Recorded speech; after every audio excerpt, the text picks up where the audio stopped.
Roll up, roll up. Today I present to you this piece of coal. See how it pulses red? It's a miracle. It's a marvel. It's Science. I mean, what makes this piece of coal so special? Why does it glow like that? The answer lies in blackbody radiation. Let's start with the concept of a blackbody.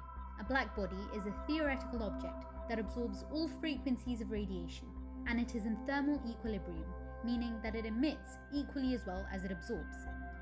Some examples of good blackbodies include stars, planets, and, well, coal.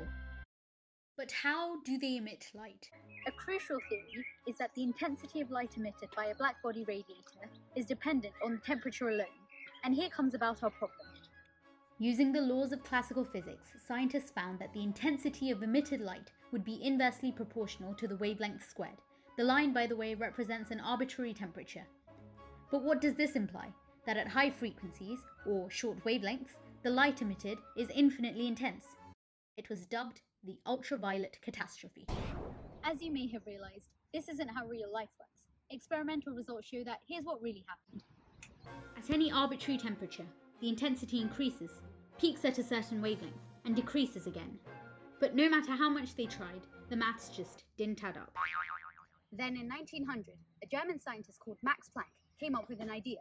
He theorized that the intensity, or energy, could only be emitted at specific values, that not all energy values could be emitted, and thus the idea of quantization was born. With this discovery, the maths finally worked out. Basically, the idea suggested that for a blackbody radiator, the average energy radiated per quantized energy state is that state's energy times the probability that it's actually occupied. So at really short wavelengths, this probability approaches zero, explaining the downward slope. At the time though, not even Planck realized the significance of his discovery. To him, it was a convenient find, an easy way to force the theory to agree with the results. It wasn't until Einstein came along that the implications became apparent.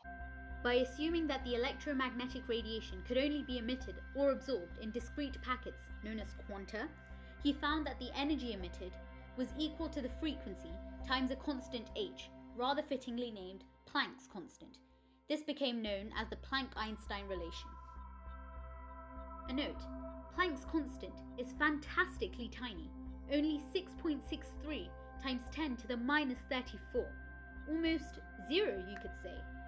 And because the steps between intensities were so small, it was assumed that they didn't exist at all, and that the graph was continuous. But making the distinction solved the ultraviolet catastrophe.